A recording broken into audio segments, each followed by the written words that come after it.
they're going to get so mad about this. And meanwhile, we've been told we're not funny our whole lives.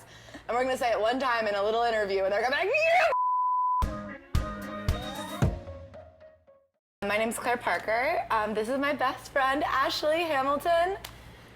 We are best friends, first and foremost. Co-hosts of a podcast, second and foremost. We host the podcast Celebrity Memoir Book Club, where we read and analyze celebrity memoirs so that no one else has to. And I think third and third most, we're comedians, so we try to do it in a way that we find funny. We know to deem anything funny objectively can get a lot of ire, it can get a lot of feedback, but we think we're funny. We make each other laugh. We're making each other laugh about some books that we don't want anyone else to have to read. Any sort of acknowledgement and growth, I think. It is, we don't actually ask for that much, but our bar is quite low and still people don't often hit it. We like honesty, vulnerability, accountability, and empathy. We think if you've gone through something really hard, it's great for you to look back and forgive yourself, and then also look at other people who might also go through hard things and be like, hey, maybe they were having a hard time too. So we appreciate that in memoirs, when they look back and they're like, you know what? My sibling was really mean, but when I think about it, I guess we were both living in the same abusive household, so maybe they were going through a bad time as well. Yeah, you'd be surprised how many memoirs, A, don't share anything, they're just like makeup tips, or B, will say like, everyone was so mean to me and they all had perfect lives. And it's like, do we for one second think that maybe other people have had a hard time too? A lot of them. Oh, we hate minute details. I think sometimes people get really caught up in like what they were wearing and the directions to get to a place, like explaining the layout of a neighborhood to tell you about someone they knew growing up, and it's like, just don't. This is actually 100 pages, or like what they ate that day, and it's like a story that could have been 10 pages and would have been interesting, but instead it's 40 pages. And you have to really like pull yourself through it because there are so many details that could not be less important. Men specifically really need you to know how hot every girl they met on tour was, if they were athletes, why they missed that one shot 10 years ago, then the point breakdown of every single match any tennis player's ever played, and you're kind of like, okay, I think the score would have sufficed, or maybe pick 3 or 4 highlight games, but I don't think we need to hear about every volley of your entire 19-year career. I will say most comedy memoirs we've read, like the Tina Feys, the Amy Poehlers, those ones are written usually at the height of their careers. They're very impersonal, and they are all people that I really want to hear from about what it was like to have their career, and they don't really tell you. They just like write funny observations about working at SNL one time, and you're just like, okay, if you had like waited till you had more time, I really believe that you as a professional writer could have written something incredible, and instead we have this like nonsense. And I mean, a lot of people write way too young. I also do think if you're in the middle of the crisis of your life, or if you're like right on the come down of some huge fame splash, you haven't had time to really think about it. I think you need to be able to process something before you can look back and more honestly go through how you were feeling. I don't like, and it doesn't even matter what age you're at, but if you're at some giant moment in your life, like now is not the time to try to like reflect on it retrospectively if you're like living it now. And I think that it can be an interesting perspective, but it's maybe not the perspective you're looking for in a memoir. We are very stressed out. We are concerned about Britney Spears' memoir. So we actually, our first podcast together ever was called Hold On a Second, we're talking about Britney Spears, and it was a Britney Spears podcast where we may or may not have ever really gotten around to talk about Britney Spears. But through that experience, we really like fell in love with her again as adults, and we're able to look back and like what an incredible magnetic talent she was and how dirty we did her. And when you really examine the timeline of her career, it is appalling what happened to her. Like the way they just made her churn out hit after hit, and she never got to rest, and we kind of like drove her to the brink and then punished her. And how she constantly said what she needed. She was always saying what she needed, and no one was listening to her. If you really want to be freaked out, look up Mona Lisa Smile, the lyrics of that song. And the story behind Mona Lisa. It is, anyway, so we really love her, and we stopped that podcast when the rumors of her conservatorship kind of came to light. We said, this is not something we want to joke about. We are, as we said, third and third most comedians. Yeah. And that back then was first and first most, and we were like, this is not something we feel comfortable laughing about. We said, well, whatever's happening here, we have this was before the documentary from the New York Times, before most information was even circulating like wider groups. Outside of Twitter, and we were like, this is not funny. I don't know what's happening, but it's above our pay grade. We have to recuse ourselves from this conversation. But because of that, we've always been aware of what's going on with her. And I guess we see the way that the public can pick people up. And I think because of the public outcry, she was freed from her conservatorship. There's actually debate about whether or not she's still in it. It's like stressful to look at, but I do think seeing the way that the public has kind of almost turned on her again now that she has her Instagram back, it makes me nervous to see a woman who has been put through so much and may be at such a fragile, vulnerable state be submitted for public opinion again, because the public can be very cruel, very unforgiving, very unnuanced. I also think that there was so much brainwashing happening in her story that I do think taking more time for her to examine it. I mean, honestly, if she never wanted to speak to the public again, I would say, fair, live your life. I want you to be as happy as possible. So the fact that I feel like she feels a responsibility to give the public her side of the story, and I don't want her to feel that responsibility to the public. I want her to have no responsibility to the people. And if she wants to tell her story, like, I think she can do that in her own time, but the way she's rushing out this book freaks me out. I think so much of what has happened to her has been, they have harnessed public opinion to capture her, free her, and I get nervous about a big splash like this being used against her. Are we funny, I guess? That would be frustrating.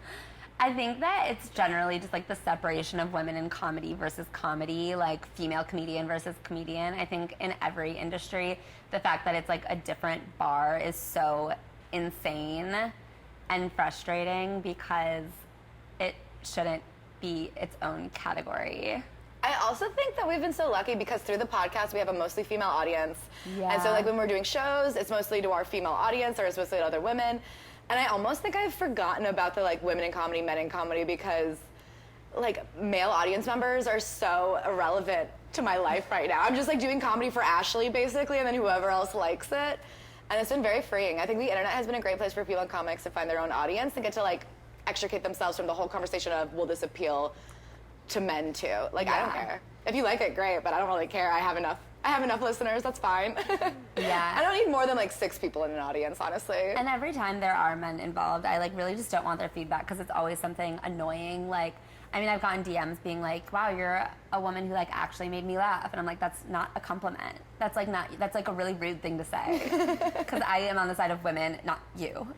So a lot of women make me laugh, so I'm not so shocked. Honestly, because I think we talk more. We have better perspective. Yeah.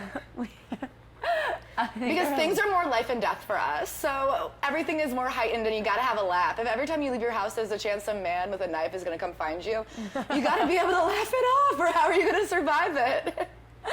Things that happen to us suck worse. And if we're still going, that means we have a better sense of humor. Yeah. Men get so mad so quick on things that happen to us before breakfast. They don't know how to laugh it off. They're gonna get so mad about this, and meanwhile we've been told we're funny our whole lives, and we're gonna say it one time in a little interview and they're gonna be like, you sorry, you probably can't say that. Whereas people tell me to my face like, you're not funny, and I'm like, well, okay, that's fine. Yeah, well, I'll keep going with my career of being a literal comedian. Women are so silly, and I feel like people forget that. We've really been written out of the silliness narrative. I feel like, but if you think about 7th grade, who laughs harder than a group of 7th grade girls? Nobody. Those are the goofiest women on earth. Girls are silly, and I feel like weirdly TikTok has allowed us to reveal that about ourselves. Yeah. I feel like it's only been TikTok, we're like, with the FYP and the algorithm, we're like, this is a safe space. To like for millions. Silly as hell. I just feel like friendship for women is so much more important, and like I think it's so wonderful to like have people in your life that you can rely on. The fact that I'm not expecting like a partner to like read my mind and like come through with everything, to have like women in your life who come through for you.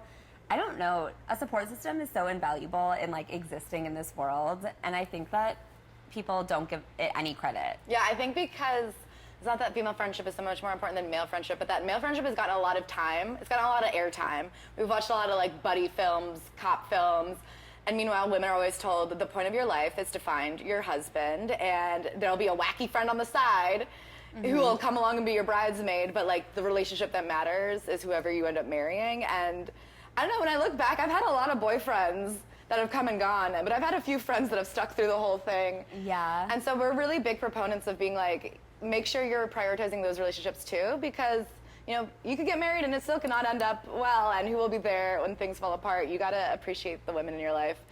just for a good laugh. Yeah. I just feel like I have so much fun when I hang out with girlfriends. And yeah, guys, I don't know, watch TV good, but like... The common theme in a child actor's memoir is that it is absolutely exploitative to tell a little child that it is their job to keep a bunch of people employed and that you cannot work a child like they are an adult. It is different. It doesn't matter how much they say they love acting. The minute that $1 million is on the line, even if they have the flu, you are turning your child into a worker, and children should not have that responsibility. And it's just not healthy. It's not good. It's not a good way. Like, people deserve childhoods. I really hope that this generation looks at what happened to them and learns with their own kids.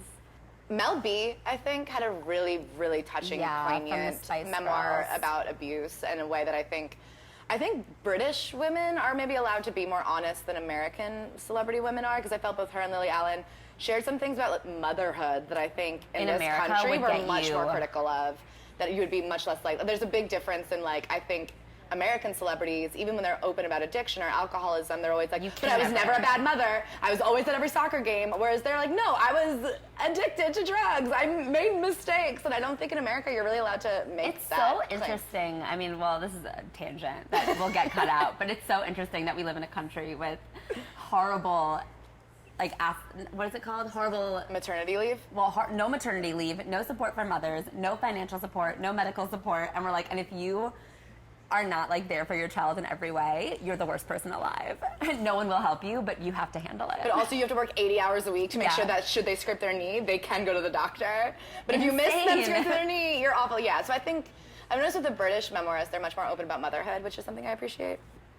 It's hard because I do think something I've learned from these memoirs is topical humor is so timed and stale. Honestly, probably Molly Shannon's book, because there is a true story and, like, a very vulnerable and, like, compelling story throughout it, but there are these little quips here and there where you're like, well, she's also very funny. Gabrielle Union. Gabrielle Union's very funny, but also is telling you a real story, and I think that it's not necessarily funny and laugh out loud the whole time, but when you're, like, reading a really in-depth story and then there's a little one-liner that kind of catches you off guard, it's so fun.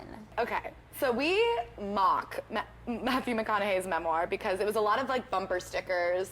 It was a lot of, like, fortune cookie sayings. But I will say, sometimes a bumper sticker hits you, and I did quit my job after reading that book. He had a phrase where he had a chapter called Turn the Page, where he was like, if you're not happy with your life, you gotta just turn the page. And I was like, that's so true, and I literally quit my job. But I'm so grateful that I did, because now the podcast has become our full-time job, and we're here in Canada doing a show in Toronto, so it worked out, and I guess I have to thank Matthew McConaughey for everything good in my life. Thank goodness for Matthew McConaughey. Like the video? Then hit the button, or better yet, drop us a comment. Then check out our latest videos here, and don't forget to subscribe by hitting the button here for more celebrity interviews and entertainment news.